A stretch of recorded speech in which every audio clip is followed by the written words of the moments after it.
या मंचाकडे भारत पाहत आहे. भाजपा राष्ट्रीय अध्यक्षपदासाठी आज भाजपाचे कार्यकारी अध्यक्ष नितीन नबीन यांनी उमेदवारी अर्ज भरला.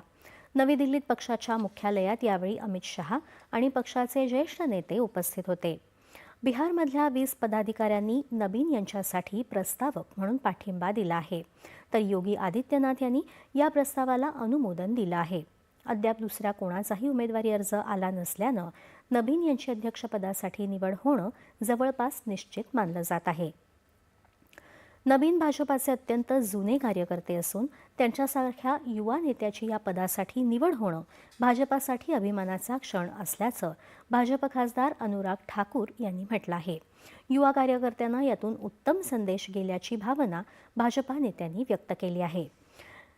ज्या राज्यांमध्ये भाजपाची संघटन निवडणूक प्रक्रिया पूर्ण झाली आहे अशा विविध राज्यांमधूनही प्रस्ताव येत आहेत. पक्षाचे निवडणूक निर्णय अधिकारी के. लक्ष्मण यांच्या देखरेखीखाली ही निवडणूक प्रक्रिया होत आहे.